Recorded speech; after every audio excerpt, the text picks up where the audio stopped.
Since this is our first day, actually, of actual class material, I'd like to dedicate our semester to God. So let me pray. Pray for our course, and I'll pray for you too. Heavenly Father, I thank you for the privilege, again, of serving you and of doing what I truly love to do, and that's talk about Jesus, sharing things that I have learned with these students. I've been where they are, and I love to do this. Thank you for the opportunity. I pray for them that they would be good students this semester, that they would use their time wisely, that they would take seriously their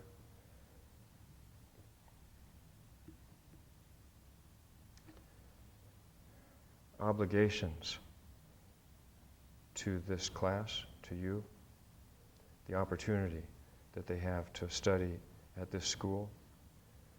I know, Lord, that some of these students have worked really hard to get here, and they're working really hard to stay here. I just pray that you would bless all of their work, that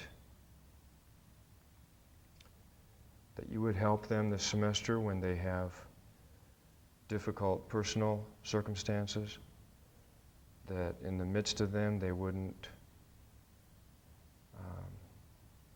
spin out of control, that their work as students wouldn't be irreparably damaged, that you would give them the courage and the strength to face issues that they encounter, whether they're personal or academic, that you would just touch their lives.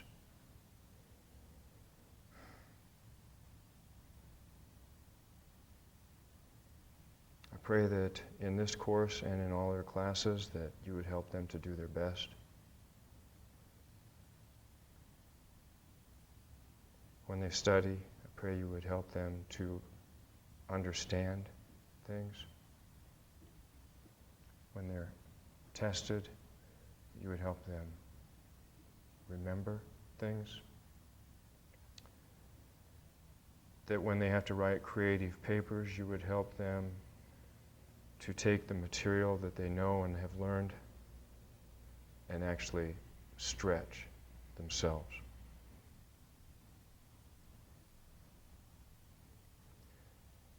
We all, I'm sure, would like you to sit in on this class.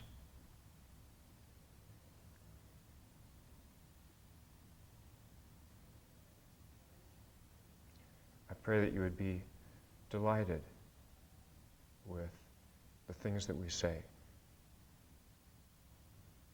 pleased with the questions that we ask and the answers that we give.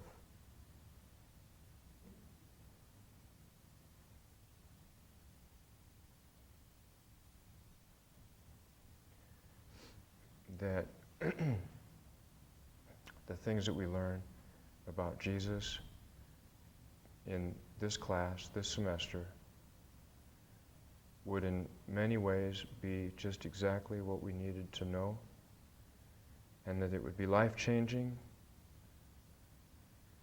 and that would be affirming and challenging at the same time.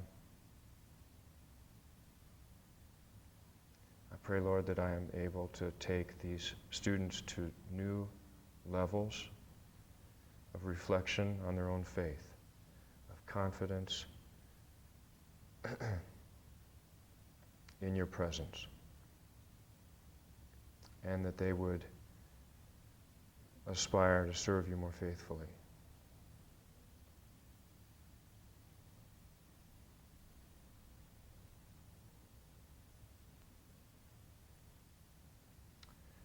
Thank you, Jesus, for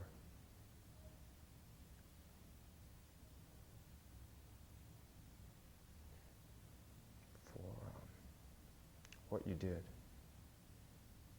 all that you did. your actions, your words.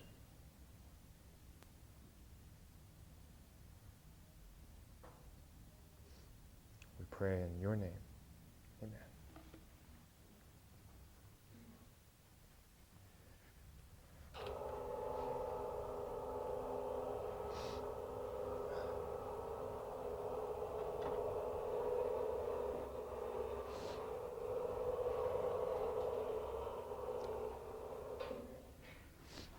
I forgot to mention last class period a couple of the books that I have in the bookstore as recommended books, recommended readings. This one is on Gospel Women, Studies of the Named Women in the Gospels. If you find this an interesting subject, it's a great place to start. It's written by a man, can't help that. But he's a professor, very well-known professor, good researcher, and great place to start for a variety of subjects related to women that hung out with Jesus when he was here. This book here is a little bit different. It's called Mark as Story, an Introduction to the Narrative of a Gospel. The reason I like this book, and it's a contribution to subjects that are in many ways similar to the book Four Gospels, One Jesus. But this one is on the Gospel of Mark. He goes through and explains to you how Mark works as a story. And some of us, it's been a long time since we read the Gospels as stories. In fact, some of us haven't really heard a good story told since we were kids. But the Gospel writers wrote stories. One of the things that I want to accomplish in here is to get you to reading the Gospels perceptively as stories. This is a very good book if you want to buy it. Okay. I gave some of you some assignments. Eric, did you read Matthew? Yeah? Okay. Some 13,900, give or take, 50 words in English. How long did it take you? Huh? 2 hours? 2 hours, 10 minutes? Okay. Who wrote or who read Mark's sayings of Jesus? Okay. 45.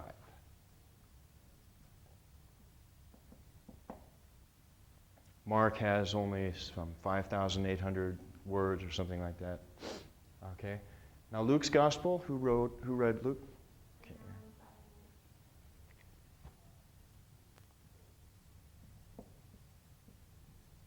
You're a fast reader, huh?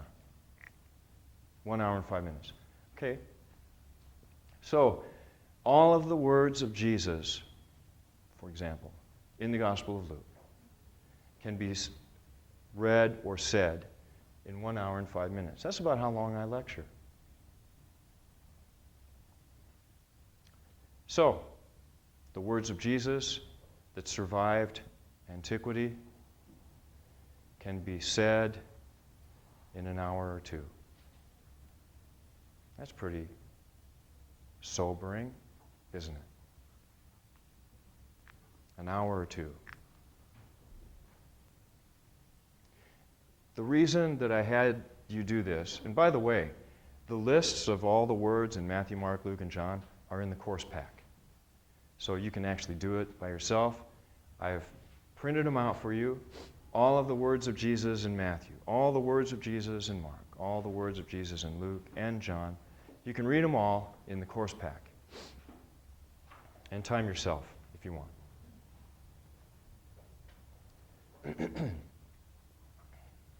The point, of course, was to say something about history. After all, The title of this course is The Life and Teachings of Jesus.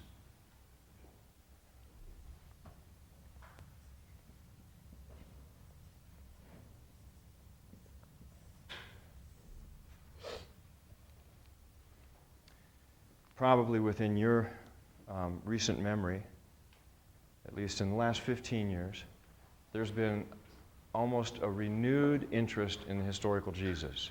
It's been called by gospel scholars who are familiar with the whole movement and debate. It's been called the third quest of the historical Jesus. And we're all familiar with the group called the Jesus Seminar because they've gotten quite a lot of press and newspapers. We'll talk about the Jesus Seminar in one lecture this semester. But it's clear, isn't it, that of all that we could know about Jesus, if his ministry lasted 3 years, we know only about this much, right? This much of this. So that should at least be humbling for us at the beginning here. We're starting out. What I want to say is about Jesus, his life, his teaching, we have only a small fragment, a small percentage of what actually occurred. We don't know much, do we?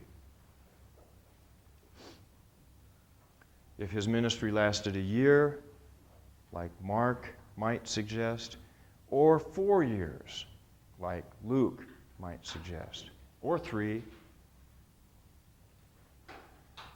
it's amazing, isn't it, that we could read through the Gospel of Luke in maybe 2.5 or 3 hours and actually have completed a reading of the story of a 3-year ministry.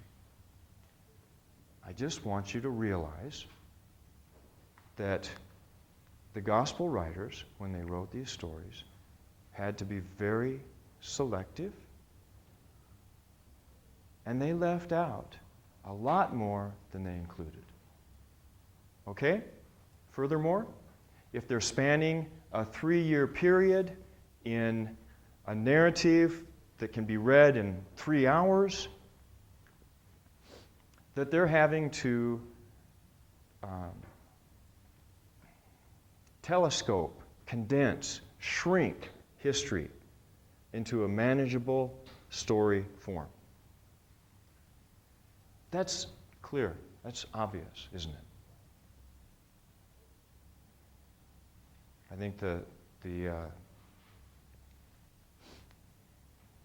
obvious point that can be made from just this simple observation is that questions that we ask about historicity and chronology, things like that,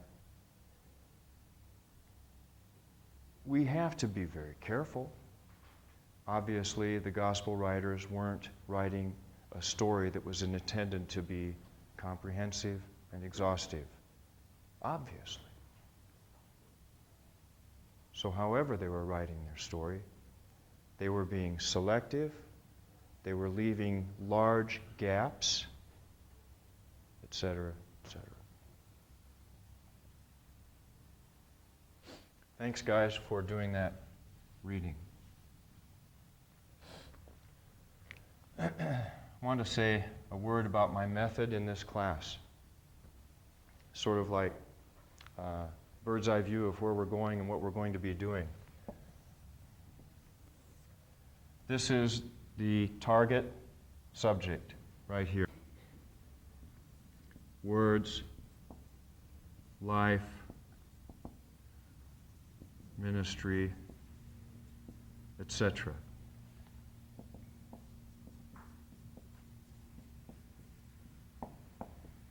It almost looks, by the title of our class, like this is going to be a study of the historical Jesus. That's very difficult to do. And I'm going to suggest that we instead let our objectives in the class be determined by the major sources that we use in the process. That's Matthew, Mark, Luke, and John. So what I've done here is I've put Jesus in the center, and I've kind of put two timelines on either side. This is from the past moving forward. This is from the future moving back. Represents basically the two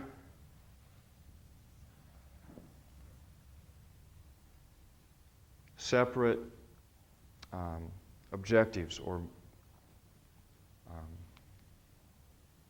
accomplishments in this class. We're going to do this one first. We're going to start with the past and move forward. Because I think you'll agree with me. We don't know what Jesus looked like, how tall he was, what his voice sounded like, what color his eyes were. Although in most of the movies he's got blue eyes and he talks with a British accent. Okay. But we don't know lots of stuff about Jesus. Lots of stuff. We don't even know if he had a personality, do we? Most of us treat Jesus as though he didn't, right?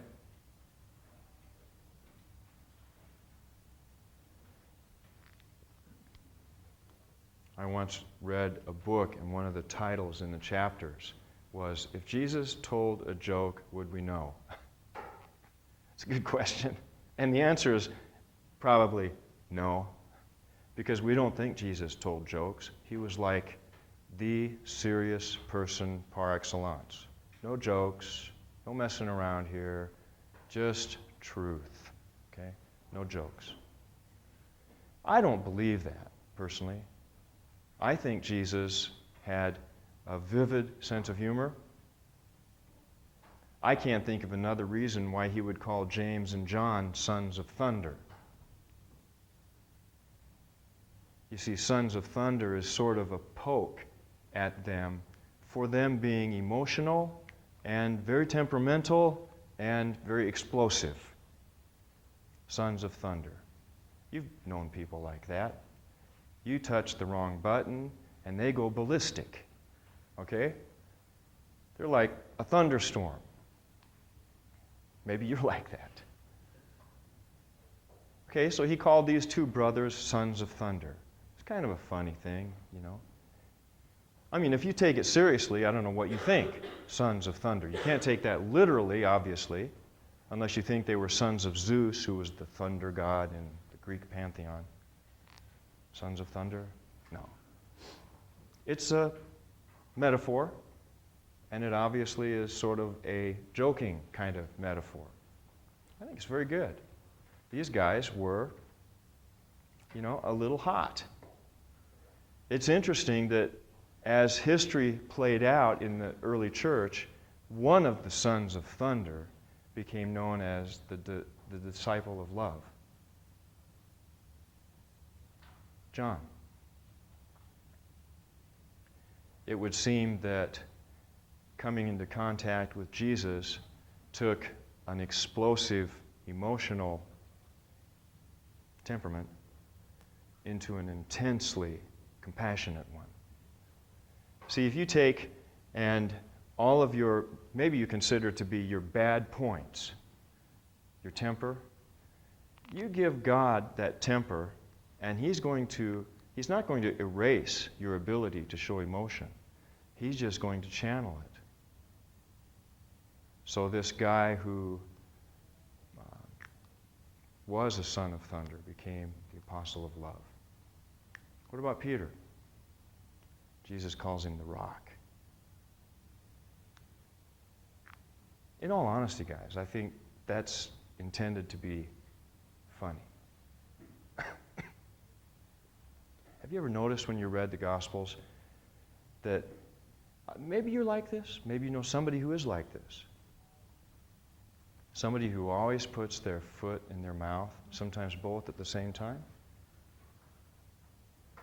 They can do it. They can do anything. You can't do it, give it to me. I'll handle it. Kind of an inflated opinion of themselves, their abilities, their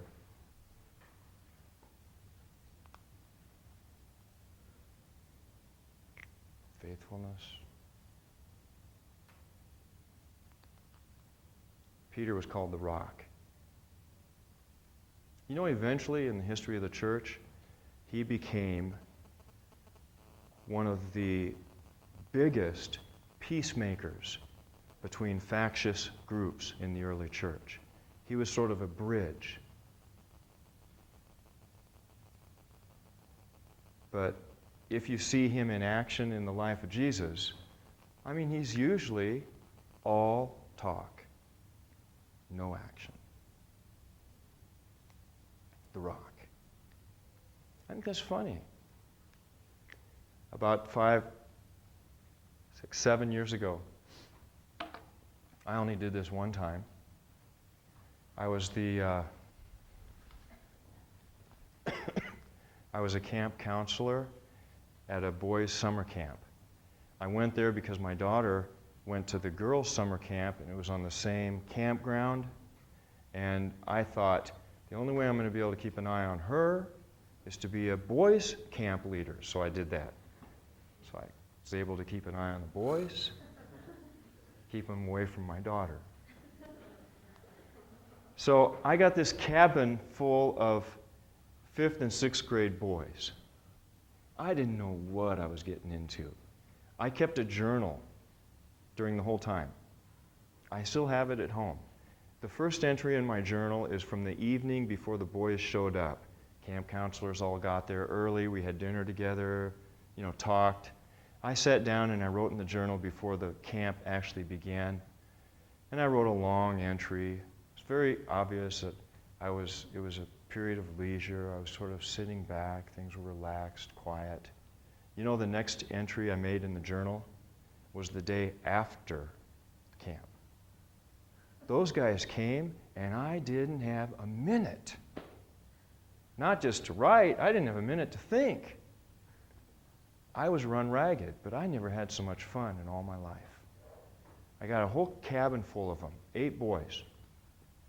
And I had these caps made up, and I had a monogram on the caps, S-C-A-R-S, scars.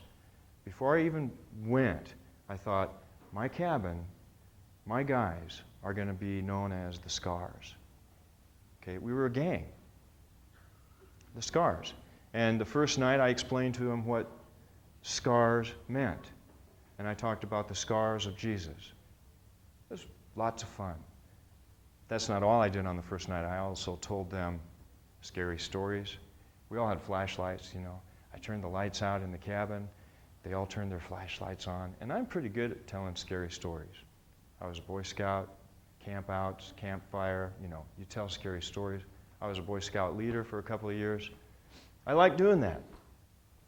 I had those guys so scared that they asked me to pray before we went to bed. They asked me to. These are 5th and 6th grade boys. They asked me to pray. I thought that was pretty cool. Anyway, I gave these guys all nicknames. And that was the name that we all called each other. Okay? And one of them we called Propane. He got that name the first night. The guys here are laughing. You guys know what this is about, right?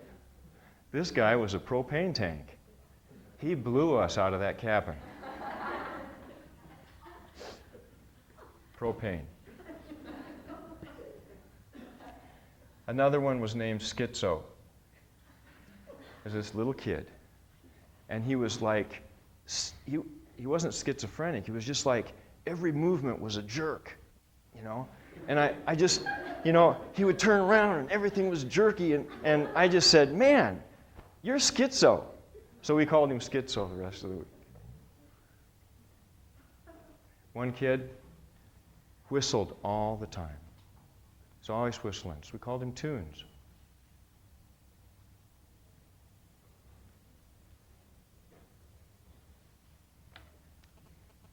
It was a lot of fun. Nicknames can do a lot. I don't think it changed Propane much, but I think Jesus used names. Anyway, how did I get on that subject? I was here.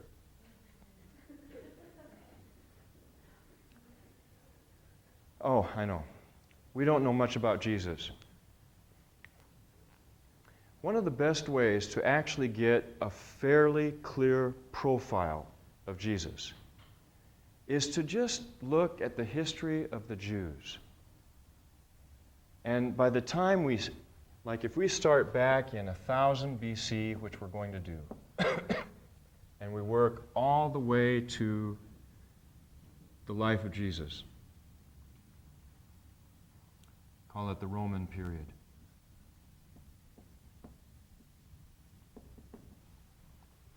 If you look at just a quick look at the history of the Jews, what they went through as a people, what filled their lives with meaning, what kinds of hopes they had, tragedies they experienced, what kinds of economic life they had. It's possible, if you look carefully at those things, to actually acquire an ability to draw a profile of the average Jewish man in the first century. That's my goal.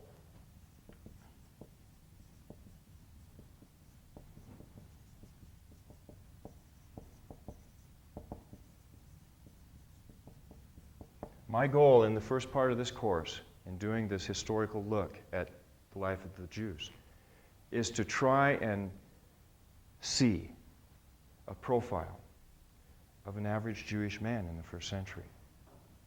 I know Jesus was a Jew, and he was a man. I figure if I can get to a fairly close proximity of a profile of a Jewish man in the first century, I can't be that far away from Jesus.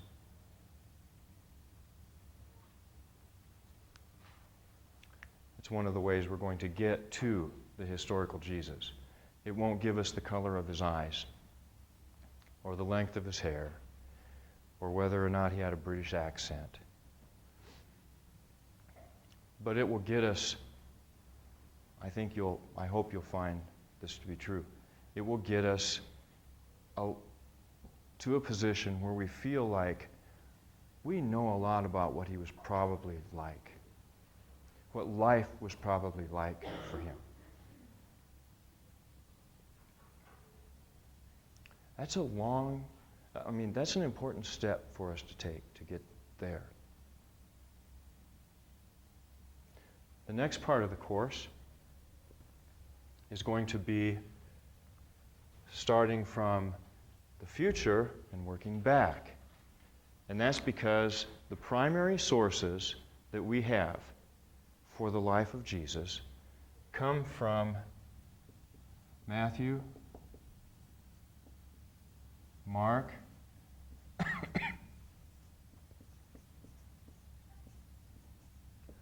Luke, and John.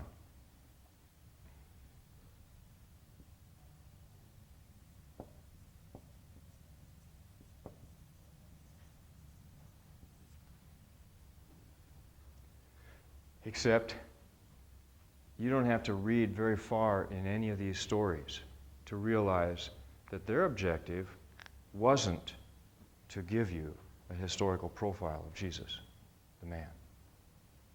In fact, John is very explicit in chapter 20, verse 21.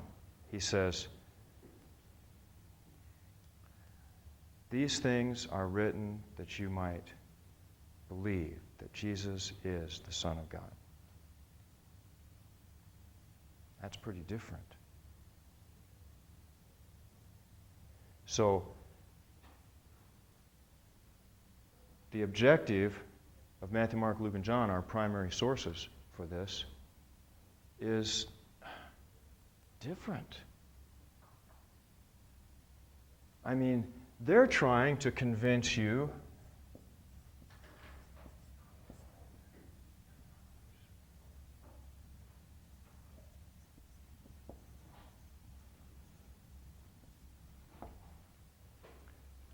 that Jesus was more than a man. So, coming from this way, we can kind of get a fuzzy picture of a Jewish man. Looking at these documents and working back, it's very interesting. Our documents are obsessed with giving us a picture not of Jesus as a man, but of Jesus as more than a man. On the cover to the syllabus, I gave you some of the titles that are given to Jesus. Prophet,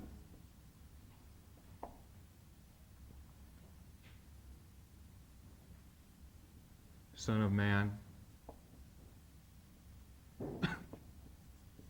Son of David,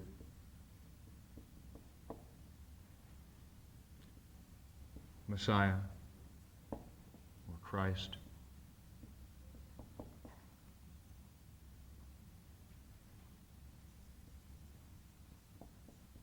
Son of God. This is what these guys are interested in. And if we try to tweak out of them information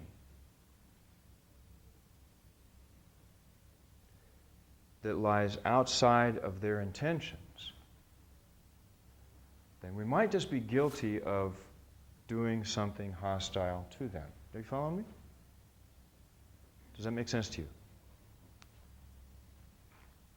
Trying to get you to understand the concept that I'm going to talk about numerous times, authorial intent. One of the problems, and we'll see this in a later lecture, one of the problems that historians have had with Matthew, Mark, Luke, and John is that they try to tweak information out of them that the authors didn't intend to be tweaked.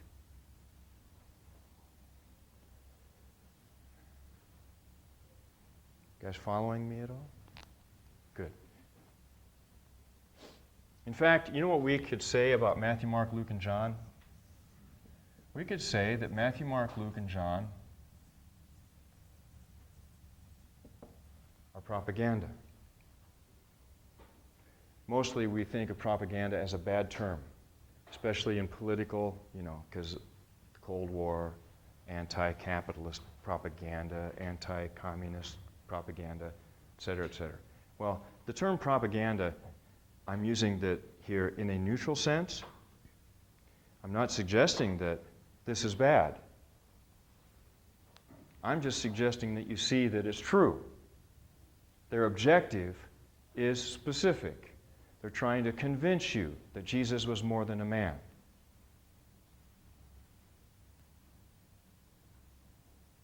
And so, when we study Matthew, Mark, Luke, and John and work backwards, I have serious reservations about trying to extract information from them that they didn't intend to give us. I'm more inclined to do them the honor of saying what they want to say about Jesus. I don't know if this makes any sense to you at all. But you can see the dilemma here, can't you? If our objective is to get the historical Jesus, we can get kind of, sort of close here. But if you're coming this way, it's very hard. Do you know why? Because all of these documents, Matthew, Mark, Luke, and John, are written from a post-resurrection perspective. Sometimes scholars refer to the resurrection as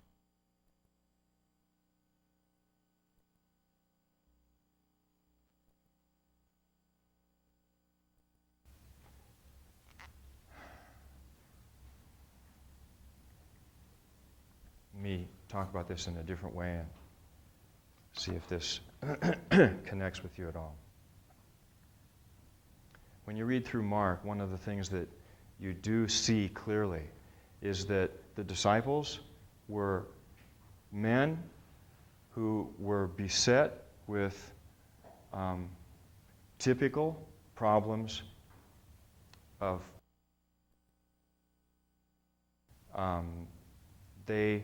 in Mark's gospel, the disciples frequently are kind of slow to see things, especially supernatural things. Okay, and so sometimes Jesus appears to them rather strange. For example, when in Mark chapter 4, when they're on the lake and Jesus stills the sea, do you remember that? They're out on the lake. Jesus is asleep in the bow of the boat. The disciples are trying to keep the boat afloat because there's a storm on the Sea of Galilee. And they wake Jesus up and say, "Jesus, we're perishing. Don't you care?" So Jesus stands up and he commands the wind to stop. And he commands the sea to be calm. Then he lays back down and goes to sleep.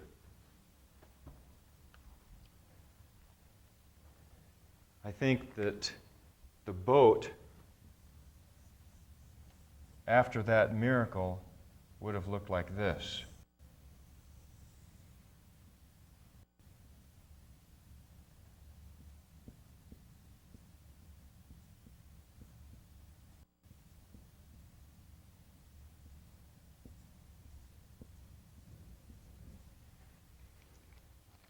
Because after Jesus performed this miracle, they looked at each other and they said,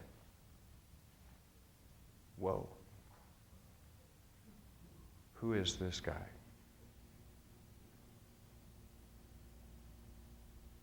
So they're all at one end of the boat, very much afraid.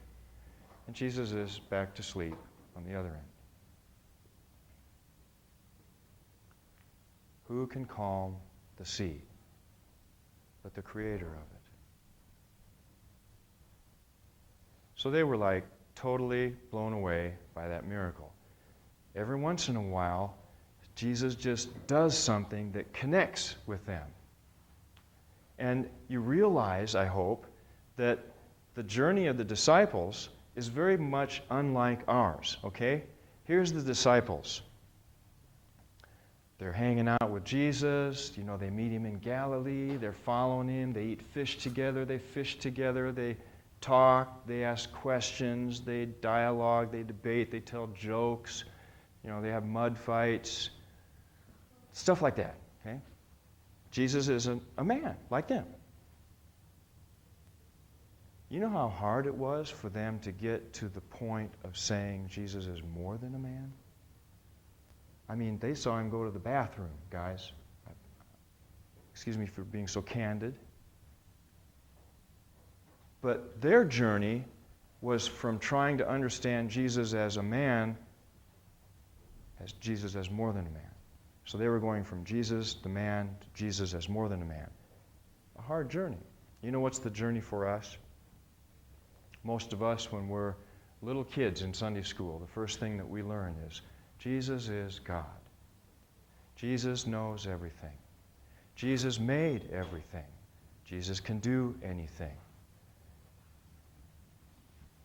That's what my little daughter used to tell me.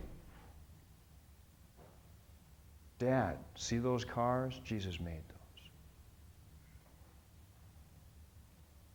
Jesus can do anything. Jesus is God." You know what's hard for us? It's hard for us to imagine Jesus as a man. So we're going in the opposite direction at the disciples. The disciples, Jesus as a man to more than a man. Us, Jesus as God to Jesus as man. One of the things that was a big difficulty for me early in my Christian life was I felt like I had very little in common with Jesus. Has anybody else felt that way? Like, I have problems, you know, as a human being, besetting sins, and I never, I never imagined Jesus as struggling with the kinds of things that fill my life with difficulty. And I think, I don't have much in common with this guy. How am I supposed to empathize with him? How am I supposed to find comfort in him? How is Jesus supposed to be my hero? When I was an early Christian at the University of Nebraska, I liked Paul. Now, Paul I could relate to. Paul had problems, so did I. Paul's problems were everywhere he went. So when I was a young Christian and a student at the university studying Greek, before I got out of college, I'd translated all of Paul's letters. He was my hero. I loved Paul. And the Gospels, I had very little time for them because, for one thing, I didn't understand them. They were filled with problems that I didn't know how to solve. Chronological problems, historical problems. I mean, miracle stuff. Jesus, who was he? Lots of problems with the Gospels. And I thought, I'll just leave those for somebody else. I'm going to be a Pauline scholar. Then when I went off to grad school, I took a class taught by John Nolland on the Gospel of Mark.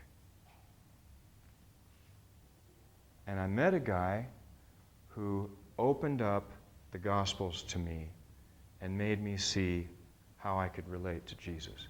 And I have never turned around once. I spend my life with Matthew, Mark, Luke, and John and the gospel tradition.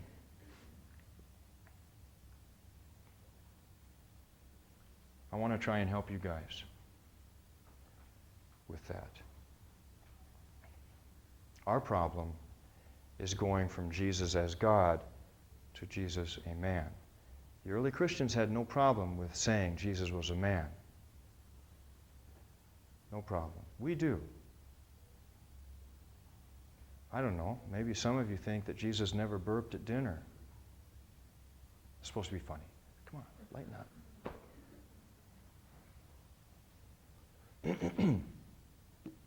Jesus was a man. He really was. But these guys are trying to convince you that he was more than a man.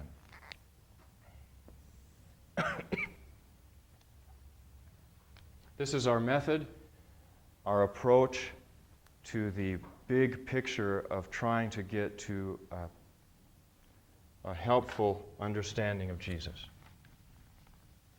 And we'll start over here first and move that way. It will take us about 3 class periods. Most of our time will be spent over here, moving that way.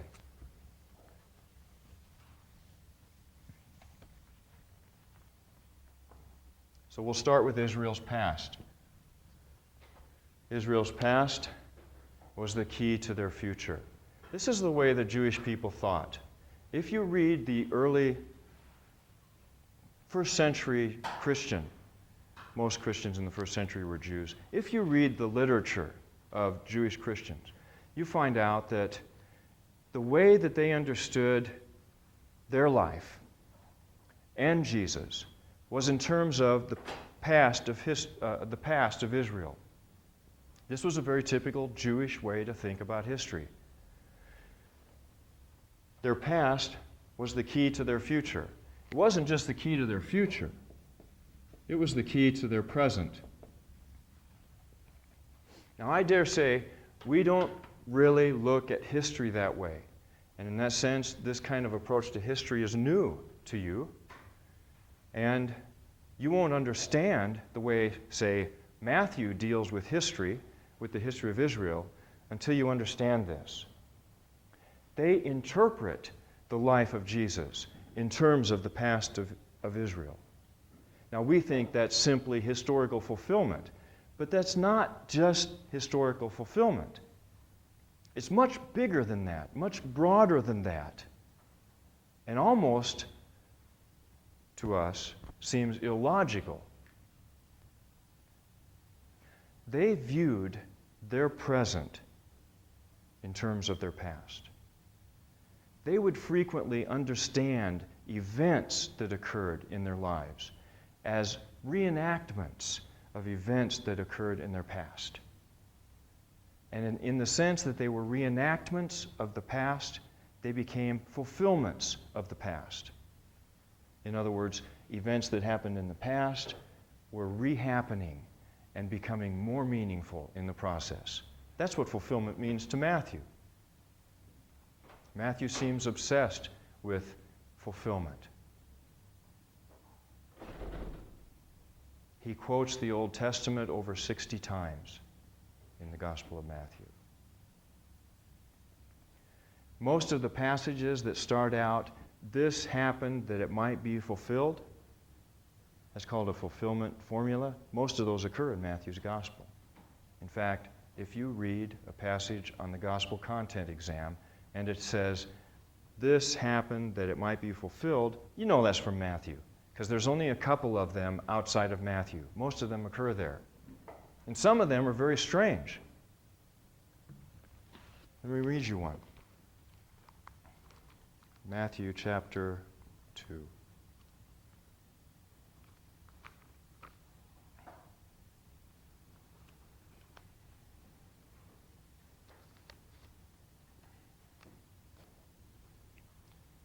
Chapter 2, verse 15. Here's the story. Here's what's happened. Jesus has just been born. Okay? Herod found out that some Jewish child had been born, and some wise men, these happened to be wise men from Persia who were astronomers, they had followed the stars because they knew that a king had been born. It was their way of reading the future from the stars, the Magi. They show up in Judea, and they're asking about the king who was born. Well, if you know anything about Herod, you know that an antenna went up immediately. Herod did not like anybody who was going to be a threat to his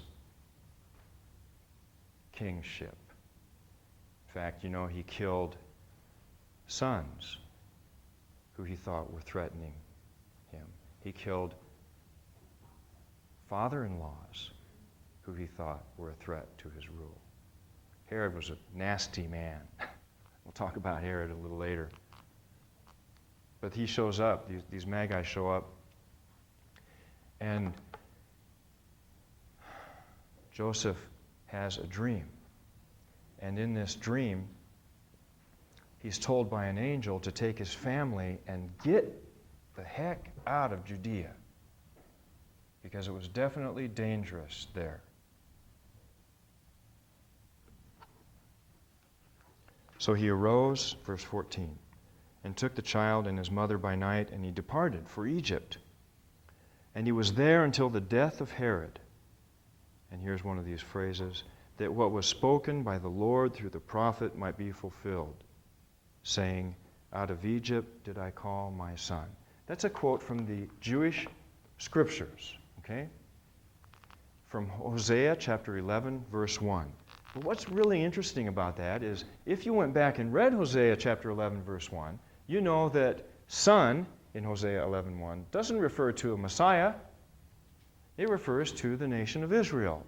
That's a reference to the Exodus event when God brought his son, Israel, the nation Israel, out of Egypt. And then in Exodus chapter 4, verse 22, the first time God calls the nation Israel my son, he said, "Israel, you are my firstborn son." So you see, in the Old Testament, the Son of God sometimes referred to the nation Israel. Not one person, but a nation. And that's what it refers to in Hosea 11:1. Out of Egypt did I call my son. So let me just put the question to you. How in the world does Matthew read Hosea 11:1 and get that as a fulfillment of some event that occurs in the life of Jesus? Well, it's easy, guys. It's easy. That's the way they understood history. this event was happening all over again in the life of Jesus. Different son, different time, but the Exodus event was happening again. History was taking on new significance, new meaning. They interpreted their present in terms of their past. You see that? See how they're reading? We don't do this.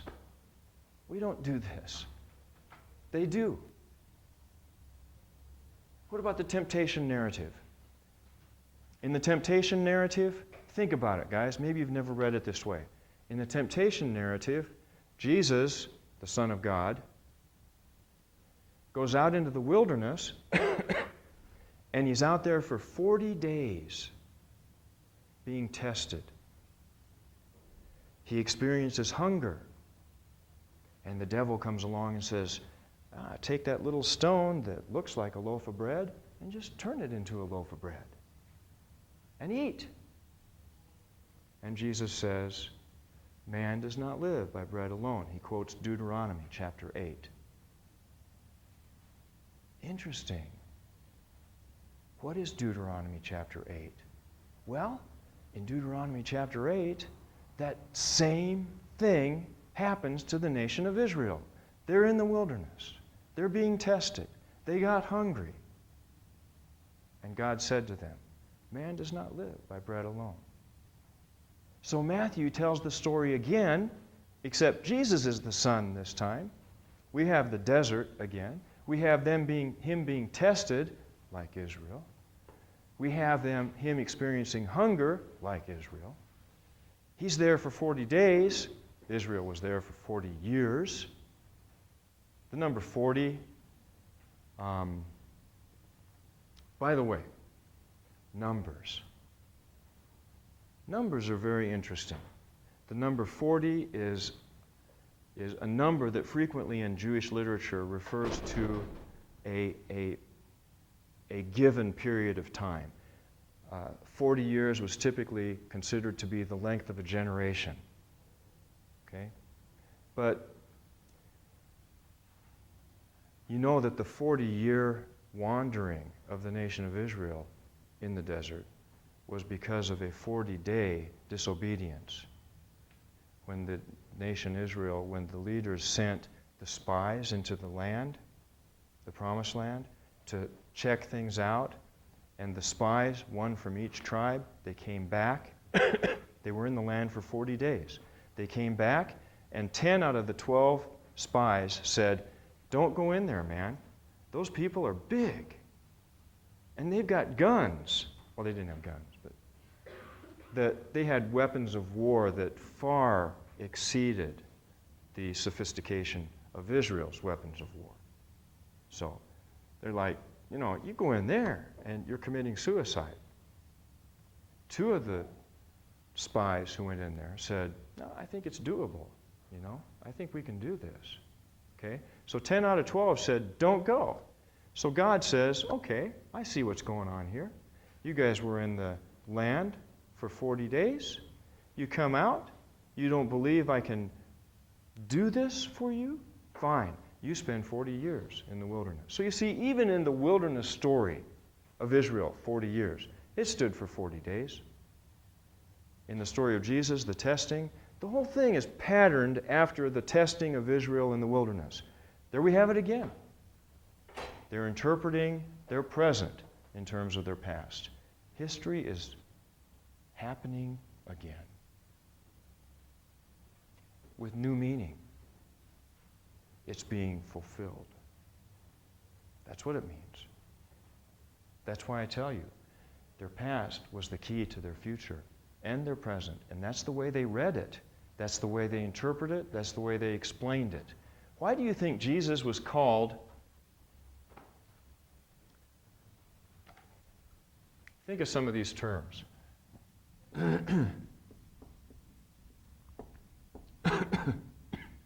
Messiah, Son of David.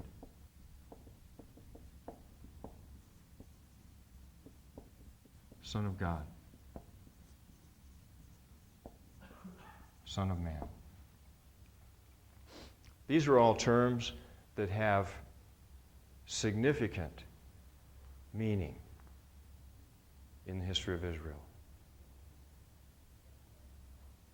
For them to be applied to Jesus is no small thing.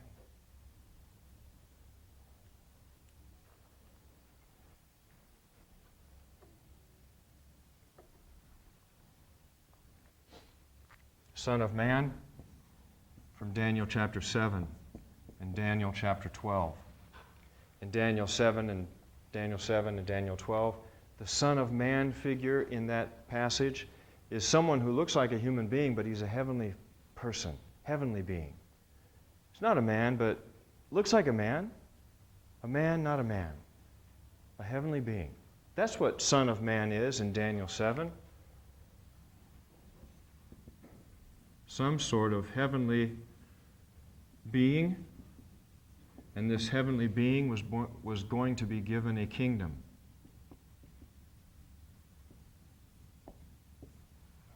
Son of God. Son of God is an interesting term.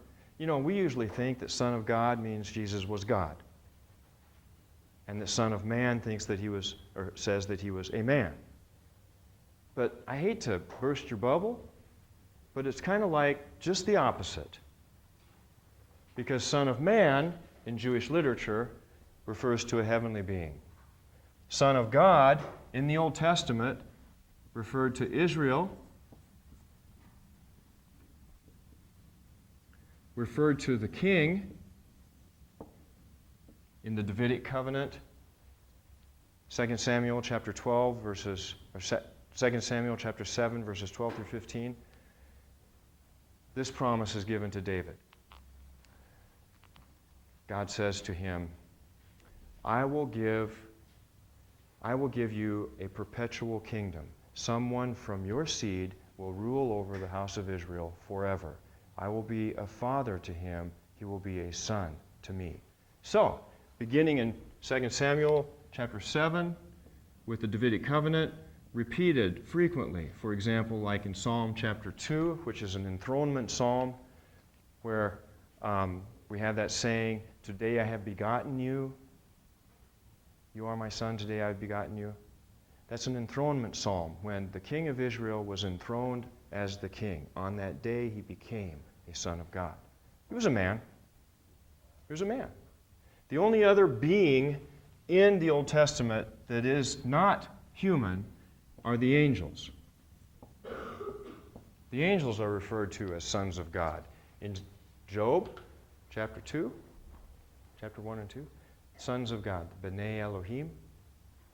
We'll talk about those more when we get to the temptation narrative. Anyway, Son of God, most of the Son of God kind of people in the Old Testament were human beings.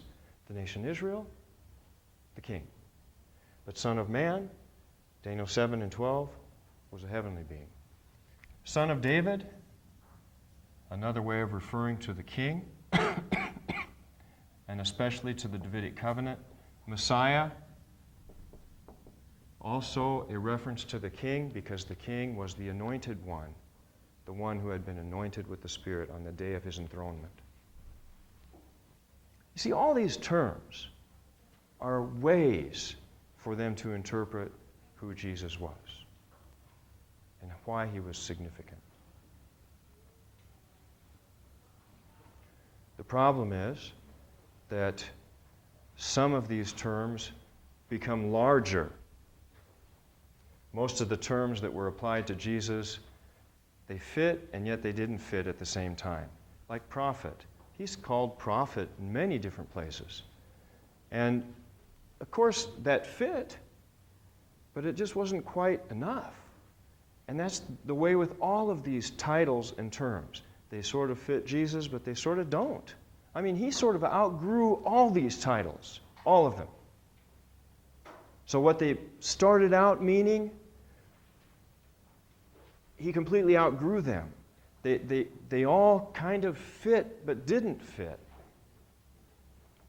And we'll see how that's true. The early church ended up trying to describe someone, Jesus, that they didn't have a word or category for.